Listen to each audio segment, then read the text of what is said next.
बिस्मिल्लाहिर्रहमानिर्रहीम। जी तो नेक्स्ट हम लॉन्ग क्वेश्चन जो लाहौर बोर्ड 2018-2019, गुजरांवाला 2019, साहिवाल बोर्ड में 2019 और रावलपिंडी 2019 में इस फ्रिक्वेंसी के साथ ये क्वेश्चन पूछा गया है। तो ये बड़ा मशहूर क्वेश्चन है, केमिस्ट्री के अंदर भी आप इसको देखते हैं कि describe the experiment for determination of charge on an electron by Millikan's oil drop method. तो ये क्वेश्चन अपने नाम से फेमस है। मिलिकन साइंटिस्ट का नाम है जिसने इलेक्ट्रॉन के ऊपर चार्ज की वैल्यू कैलकुलेट की, तो उसी के नाम से ये क्वेश्चन फेमस है। तो हम इसको अटेम्प्ट करने से पहले सीक्वेंस के साथ इसकी हेडिंग्स को नोट करते हैं और फिर उन हेडिंग्स की तरतीब को फॉलो करते हुए हम इस क्वेश्चन को पूरा करते हैं। जी तो हमने इसमें टोटल हेडिंग्स 9 हेडिंग्स लिखी हैं। तो किसी भी क्वेश्चन की खूबसूरती उसकी नंबर ऑफ़ हेडिंग्स मैक्सिमम होंगी तो मैक्सिमम मार्क्स हमें मिल सकते हैं। तो इसलिए नंबर ऑफ़ हेडिंग्स में अगर कोई किसी क्वेश्चन में हेडिंग्स ज़्यादा हैं तो ये उस क्वेश्चन को अटैम्प्ट करने के लिए हमारे लिए आसानी होगी कि आप हेडिंग्स पुट करते जाएं और मैक्सिमम मार्क्स जो हैं उस क्वेश्चन में से आ सकते हैं। तो सबसे पहला इसका हम जो हेडिंग है वो है इसका प्रिंसिपल, फिर नेक्स्ट पे इसकी कंस्ट्रक्शन है, एक्सपेरिमेंट की जो डायग्राम है वो किस तरह से उसकी कंस्ट्रक्शन कैसे करनी है हमने, और नंबर 3 पे है एक्सप्लेनेशन ऑफ द फिगर। फिर हम उस फिगर को जो एक्सपेरिमेंटल एक स्कीमेटिक डायग्राम बनेगी उसकी जो फिगर होगी उसको एक्सप्लेन करेंगे। और नंबर 4 पे इसकी वर्किंग है, नंबर 5 पे चार्ज ऑन ड्रॉपलेट, और नंबर 6 पे है जी मास ऑफ ड्रॉपलेट, नंबर 7 पे डिटर्मिनेशन ऑफ टर्मिनल वेलोसिटी, और नंबर 8 पे डिटर्मिनेशन ऑफ रेडियस, और नंबर 9 पे आ जाएगा कंक्लूजन। तो ये हेडिंग्स की जो तरतीब है, अगर हम इस तरतीब को जहन में रखेंगे और सारी हेडिंग्स को याद रखेंगे तो बड़ी आसानी के साथ हम पूरे क्वेश्चन को याद रख सकते हैं। तो इसलिए सबसे पहले हेडिंग्स को ही कोशिश करें याद रखें। तो हम फर्स्ट हेडिंग की तरफ बढ़ते हैं। हाँ जी, तो हम इसके जो प्रिंसिपल है वो किस तरह से इस एक्सपेरिमेंट की जो मेन फ़िलासफ़ी है वो क्या है कि आप एक चार्ज ऑयल ड्रॉपलेट को सस्पेंड करते हैं एयर में। डेफिनेटली आपने किसी पार्टिकल को, चार्ज ड्रॉपलेट को अगर सस्पेंड करना है एयर में तो आपको इलेक्ट्रिक फील्ड चाहिए। तो वो इलेक्ट्रिक फील्ड हम दो अपोजिटली पैरेलल चार्ज प्लेट्स की हेल्प से डेवलप करते हैं। तो वहाँ पे एक इलेक्ट्रिक फोर्स डेवलप होती है। ग्रेविटेशनल फोर्स डेफिनेटली हर चीज़ को अपनी तरफ खींच रही है, डाउनवर्ड डायरेक्शन में अप्लाई होती है। तो हम इलेक्ट्रिक फोर्स की डायरेक्शन इस तरह से रखेंगे कि वो opposite to the gravitational force हो, ताकि दोनों फोर्सेस जो हैं वो एक दूसरे के इफ़ेक्ट को कैंसिल करें और जो ऑयल ड्रॉपलेट है वो एयर में सस्पेंड हो जाए। तो ये इसका प्रिंसिपल है, suspension of a charge oil droplet between two charge plates such a way that electric force become equal to its gravitational force. तो दोनों फोर्सेस को बराबर करना मकसद है, यही इसका प्रिंसिपल है, इलेक्ट्रिक फोर्स और ग्रेविटेशनल फोर्स को। डिटेल्ड डायग्राम हम आगे ला रहे हैं, लेकिन प्रिंसिपल को समझने के लिए जस्ट आप देखें कि लेट से मेरे पास ये एक पॉजिटिवली चार्ज प्लेट है और ये मेरे पास एक नेगेटिवली चार्ज प्लेट है। कैसे हमने इनको चार्ज के लिए हमने इसको बैटरी के पॉजिटिव टर्मिनल से और इसको बैटरी के नेगेटिव टर्मिनल से अटैच कर दिया है। और अगर हमारे पास एक ऑयल ड्रॉपलेट है जो कि नेगेटिवली चार्ज है, तो नेगेटिवली चार्ज पार्टिकल जो है वो ग्रेविटी की वजह से डाउनवर्ड डायरेक्शन में फॉल करेगा, लेकिन इसके ऊपर जैसे ही फोर्स ऑफ रिपल्शन जो नेगेटिव प्लेट लगाएगी और फोर्स ऑफ अट्रैक्शन जो उसको अट्रैक्ट करेगी तो इसकी वजह से इलेक्ट्रिक फोर्स डेवलप होगी जो कि अपवर्ड डायरेक्शन में होगी। तो ये दोनों फोर्सेस जो हैं जब बराबर हो जाएंगी तो चार्ज पार्टिकल जो है वो स्टेशनरी हो जाएगा, सस्पेंड हो जाएगा दोनों प्लेट्स के दरमियान में। तो उस केस के अंदर यही इसका प्रिंसिपल है कि हम इलेक्ट्रिक फोर्स और ग्रेविटेशनल फोर्स को बराबर करते हैं। अभी हम इसकी डिटेल डायग्राम देखते हैं। डिटेल डायग्राम से पहले हम देखते हैं कंस्ट्रक्शन, कौन कौन से जो एक्सपेरिमेंट के ऑपरेटर्स हैं या टूल्स हैं जो इस एक्सपेरिमेंट के अंदर इन्वॉल्व हैं उनका पहले जिक्र करते हैं, फिर बाद में हम डायग्राम की तरफ जाते हैं। तो नेक्स्ट हेडिंग हम जिस तरतीब से लिखी थी उसी तरतीब से आगे जा रहे हैं, कंस्ट्रक्शन की है। तो कंस्ट्रक्शन के अंदर हम डिफरेंट टूल्स या पार्ट्स ऑफ द ऑपरेटर्स के नाम लिखेंगे जो इस एक्सपेरिमेंट्स में इन्वॉल्व हुए थे। सो एक्चुअली कंस्ट्रक्शन के अंदर हमने वो ऑपरेटर सारा लिखा है जो इस एक्सपेरिमेंट के अंदर इन्वॉल्व है। सबसे पहले देखें एन ऑब्जर्वेशन चैम्बर। ये एक चैम्बर है असल में जो डिज़ाइन किया गया है सराउंडिंग इंटरफेरेंस जो है उसको अवॉइड करने के लिए। हमने एक चैम्बर जो है वो किसी भी मतलब कार्डबोर्ड का हो सकता है, ग्लास का हो सकता है, मतलब मेटल का भी हो सकता है। तो मतलब any of the cabin, any of the chamber which specifically design to avoid the interruption of the external atmosphere. तो ये इसका पर्पस है इस चैम्बर का। नॉर्मल एयर प्रेशर के अंदर हम इस एक्सपेरिमेंट को परफॉर्म कर रहे हैं, तो इस चैम्बर का हरगिज़ मकसद वैक्यूम चैम्बर के तौर पे हम नहीं ले रहे इसको।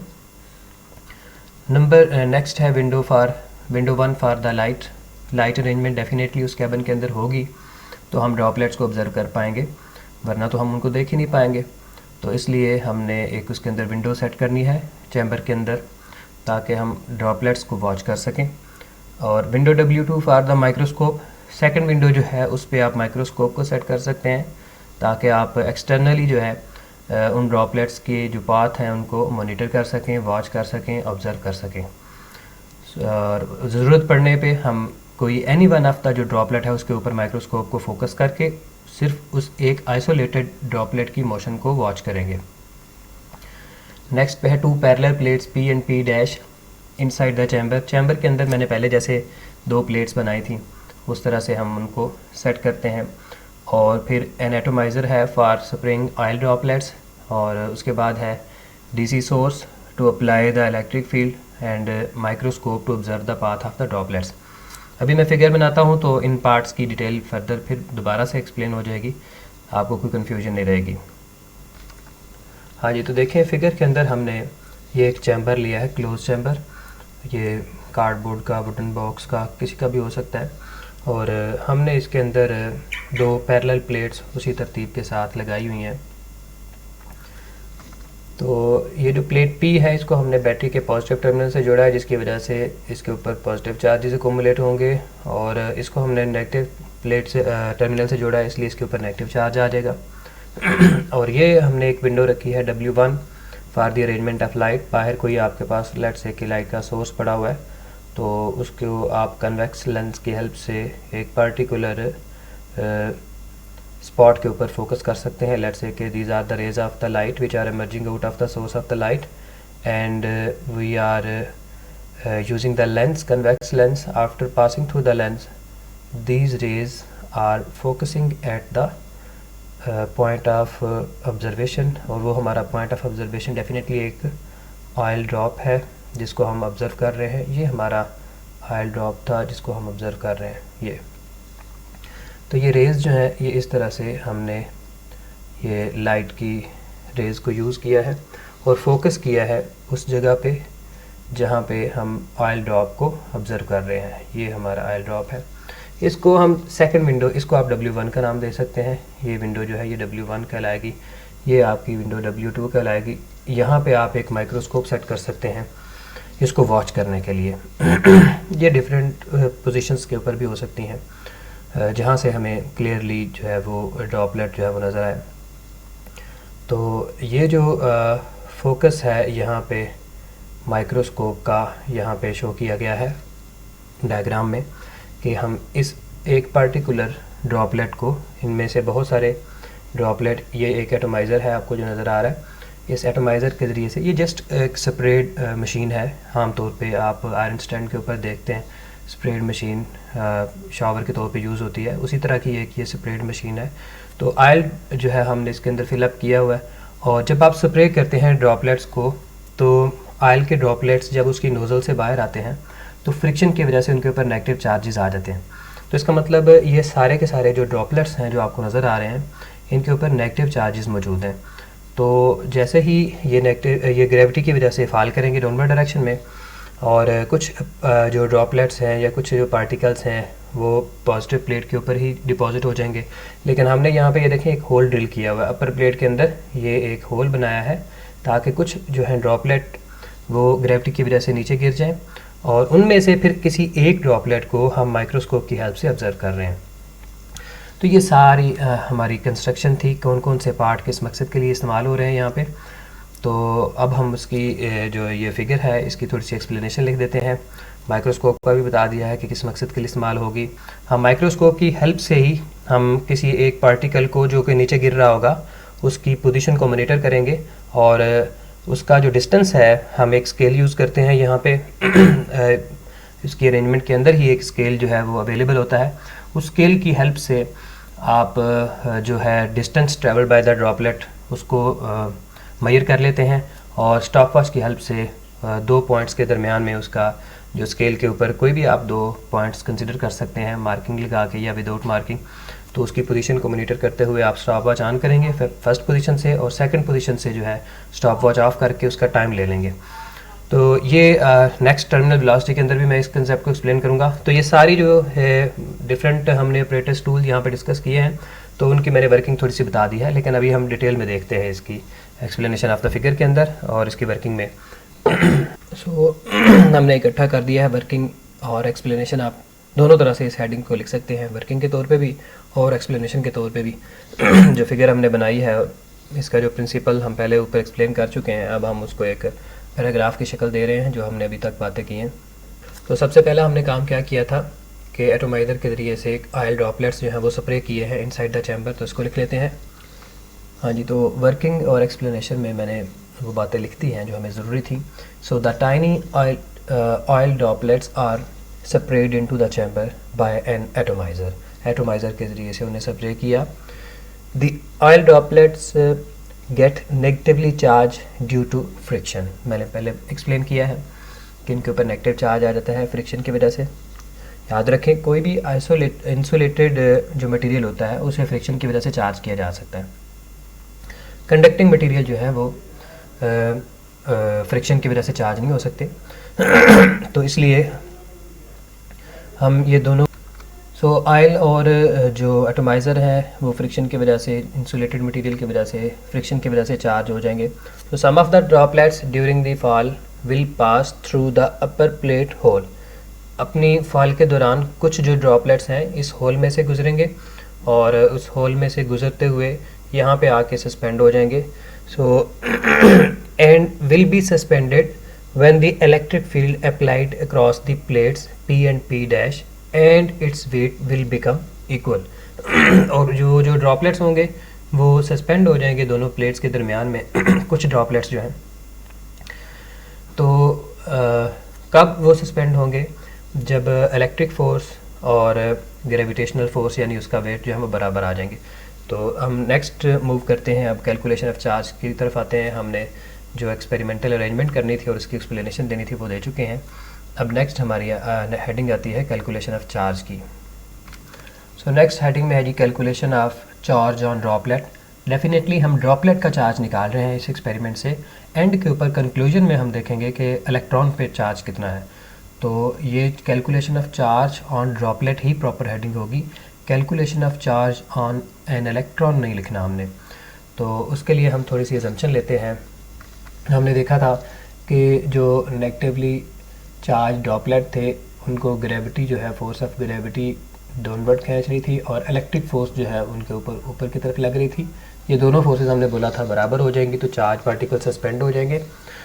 तो लेट्स से कि इसमें m जो है वो मास ऑफ द ड्रॉपलेट है, ये हम एज्यूम कर लेते हैं मास ऑफ द ड्रॉपलेट, और एज्यूम करते हैं कि q जो है वो चार्ज ऑन द ड्रॉपलेट है। इसको भी लिख लेते हैं, q जो है ये चार्ज ऑन द ड्रॉपलेट, ये आ जाएगा। और इसके अलावा इलेक्ट्रिक फील्ड हमने अप्लाई किया था, उसकी वैल्यू ये है, that is the applied electric field, जिसकी वजह से इलेक्ट्रिक फोर्स डेवलप हुई है।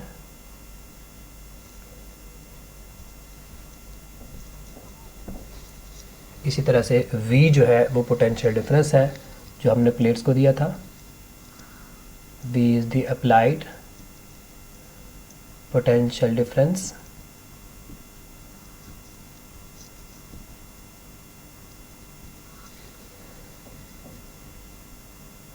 across the plates P and P dash,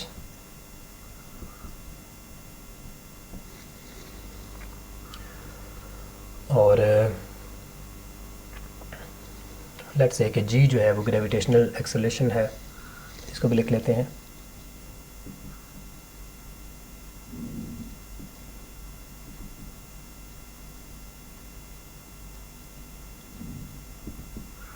तो ये सारी चीज़ें एक्सप्लेन करनी ज़रूरी थी। अब चूँकि दोनों फोर्सेस बराबर हैं eight the state of suspension,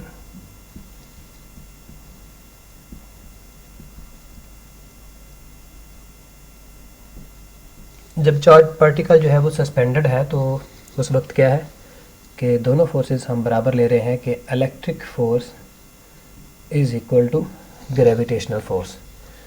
तो ये देखिएगा, इलेक्ट्रिक फोर्स को हमने लिखा है Q इंटू ई के बराबर, और ग्रेविटेशनल फोर्स जो है वो डेफिनेटली हमेशा वेट के बराबर होगी और वो mg के बराबर है।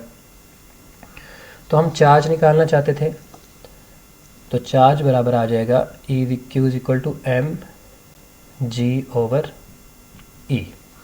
जबकि हम पढ़ चुके हैं पोटेंशियल ग्रेडियंट के फार्मूले में कि ई तो बराबर होता है minus delta we over delta R, लेकिन यहाँ पे हम चूँकि मैग्नीट्यूड ऑफ इलेक्ट्रिक फील्ड की खाली बात कर रहे हैं तो हम simple E equal to V over D लिख लेंगे। ये डी जो है ये पी और पी डैश हमने जो लास्ट फिगर बनाई थी उनके दरमियान में, दोनों प्लेट्स के दरमियान में जो डिस्टेंस है ये वो है, और वी जो है ये पोटेंशियल डिफरेंस है। तो अगर आप ये वैल्यू लगाते हैं ई की जगह पे ये वैल्यू पुट करते हैं तो क्यू फिर किसके बराबर आया, क्यू बराबर आ जाएगा G M G over V over D, ये डी ऊपर मल्टीप्लाई होगा जाके, तो M G D over V formula बन गया। हम इसको इक्वेशन 1 का नाम दे के यहाँ पे अपने रिजल्ट को स्टोर करेंगे। आप देखें ज़रा, हमें चार्ज तो चाहिए, लेकिन चार्ज में जो कैलकुलेशन इन्वॉल्व हैं, जो पैरामीटर्स इन्वॉल्व हैं, उनमें सबसे पहले मास ऑफ द ड्रॉपलेट है, ग्रेविटेशनल एक्सेलरेशन है, डिस्टेंस बिटवीन द प्लेट्स है, और वी पोटेंशियल डिफरेंस है। तो मास के अलावा बाकी सारे पैरामीटर हमें नॉन है। तो हमारी नेक्स्ट जो हेडिंग्स आएंगी वो असल में कैलकुलेशन ऑफ मास के मुतल्लिका होंगी। उस मास की कैलकुलेशन के लिए फ़र्दर हमें कुछ स्टेप्स करने पड़ेंगे, तो उसकी भी हम साथ साथ हेडिंग्स पुट करते रहेंगे। सो हम नेक्स्ट हेडिंग दे रहे हैं मास ऑफ द ड्रॉपलेट।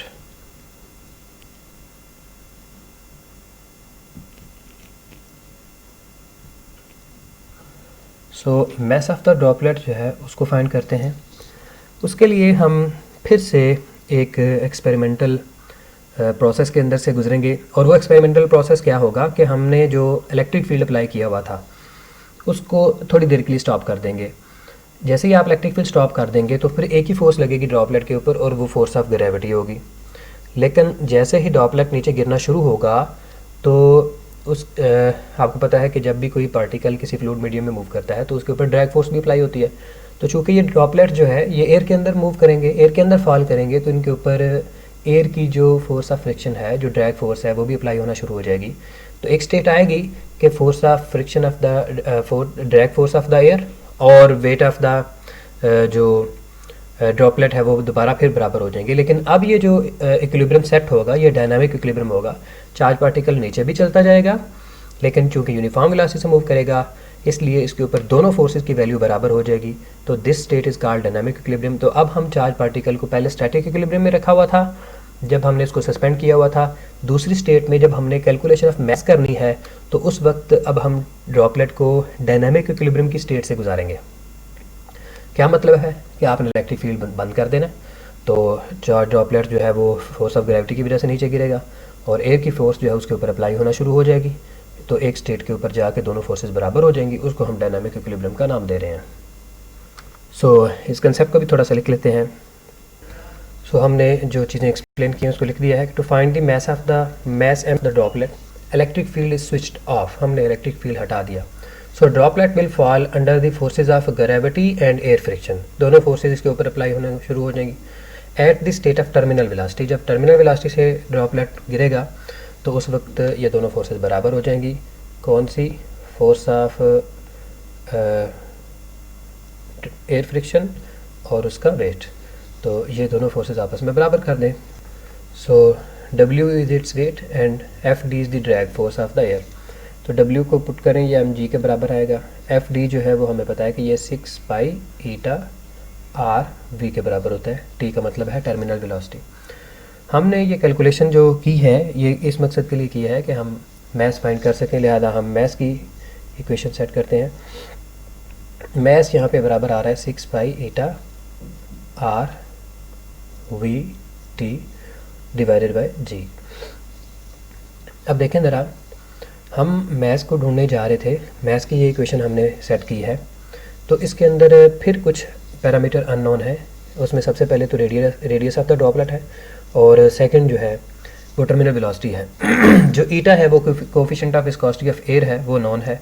6 पाई वैसे कांस्टेंट है, जी की वैल्यू भी नॉन है। तो पाई हवा का जो कोफिशिएंट ऑफ विस्कोसिटी है उसकी वैल्यू है ईटा की वैल्यू, तो ये हमें नॉन है। आर और वी टी की कैलकुलेशन हमें दोबारा करनी पड़ेगी, तो फिर इस इक्वेशन में वापस आएंगे। लिहाजा हम दोबारा इस इक्वेशन को स्टोर कर रहे हैं और इसे इक्वेशन 2 का नाम दे रहे हैं। तो हम आर और वी टी की वैल्यू फाइंड करने के बाद वापस इस इक्वेशन में लौटेंगे। फ़िलहाल हम कैलकुलेशन करेंगे वी टी की, टर्मिनल वेलोसिटी की। तो नेक्स्ट हेडिंग में पुट करता हूँ टर्मिनल वेलोसिटी की। तो टर्मिनल वेलोसिटी की कैलकुलेशन में थोड़ा सा पहले भी ब्रीफ कर चुका हूँ कि हम माइक्रोस्कोप की हेल्प से एक्चुअली मॉनिटर कर रहे हैं मुसलसल ड्रॉपलेट की पोजीशन को। तो स्टॉपवॉच और माइक्रोस्कोप की हेल्प से आप उसकी पोजीशंस नोट करेंगे, फॉलिंग पोजीशंस, इनिशियल पोजीशन और फाइनल पोजीशन, और स्टॉपवॉच की हेल्प से आप जो है वो उसका टाइम नोट करेंगे। तो दोनों वैल्यूज़ जो हैं इस फार्मूले में पुट करेंगे, ठीक है। v is equal to S over T. तो ये टर्मिनल वेलोसिटी इस तरह से निकल जाएगी।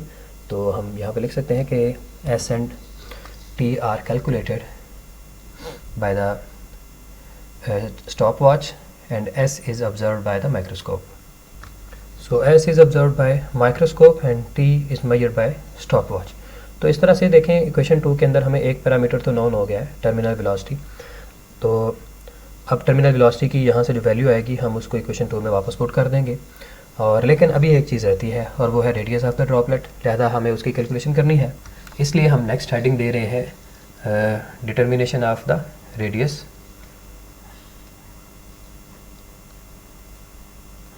हाँ जी, तो डिटर्मिनेशन ऑफ आर हमारी नेक्स्ट हेडिंग है। अब जो ऑयल ड्रॉपलेट है डेफिनेटली हमने उसकी जो शेप है वो स्फेरिकल मानी हुई है। तो स्फेरिकल शेप के लिए हम वॉल्यूम का फार्मूला 4/3 पाई आर क्यूब, और उसकी डेंसिटी लेट से जो ऑयल हमने यूज़ किया है उसकी डेंसिटी हमें नॉन है और वो रो के बराबर है। तो हम डेंसिटी के फार्मूले मैस ओवर वॉल्यूम की हेल्प से मैस की एक नई इक्वेशन बना सकते हैं यहाँ से, कि जो मैस है वो बराबर आ जाएगा किसके, रो यानी डेंसिटी इनटू वॉल्यूम। तो लेट्स से कि आप यहाँ पे लिख सकते हैं कि रो जो है वो डेंसिटी ऑफ द ड्रॉपलेट है और वी जो है उसका वॉल्यूम है। तो लिख लें यहाँ पे, so rho is the density of the oil used, जो हम ऑयल यूज़ कर रहे हैं, और V is volume of the droplet.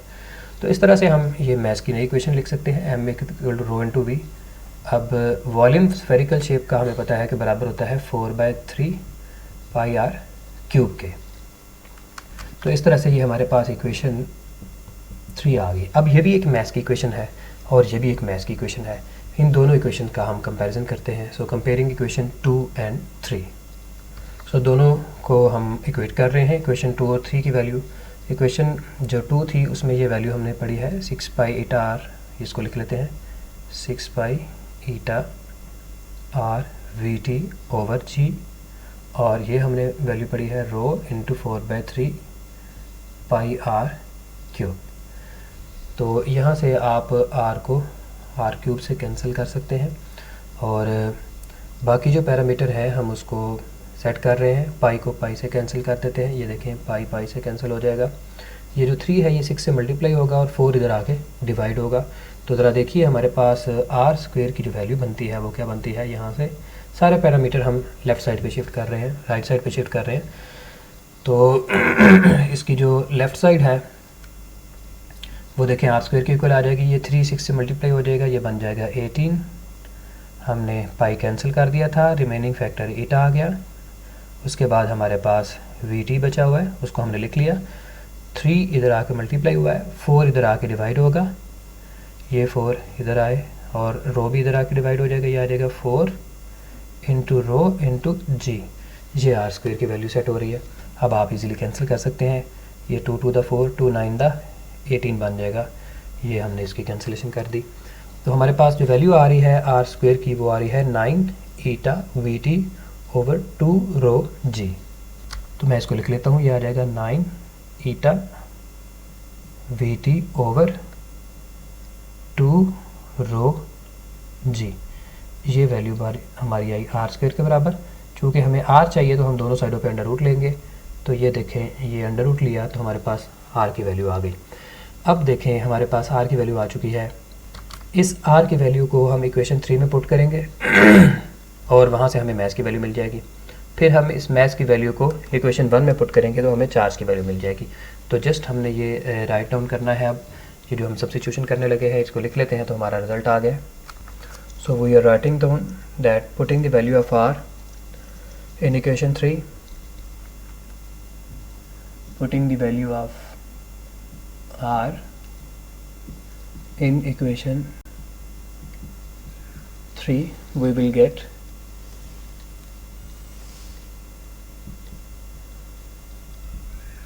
value of mass। equation 3 से हमें mass मिल जाएगा and then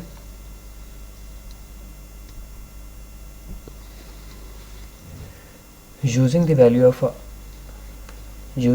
ऑफ क्योंकि देखें आर के अंदर जो पैरामीटर हम पहले बता चुके हैं आर अब डिपेंड कर रहा था ईटा पे, वी टी पे, टू पे, रो पे, जी पे। सारे पैरामीटर जो हैं वो हमें नॉन है। ईटा कोफिशिएंट ऑफ विस्कोसिटी अफेयर था, वी टी मैं पहले बता चुका हूँ कि इस इक्वेशन से हम निकाल लेंगे।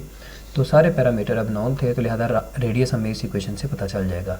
तो रेडियस की वैल्यू हमने इक्वेशन 3 में पुट की, मैथ्स पता चला, मैथ्स की वैल्यू हम इक्वेशन 1 में पुट कर रहे हैं एंड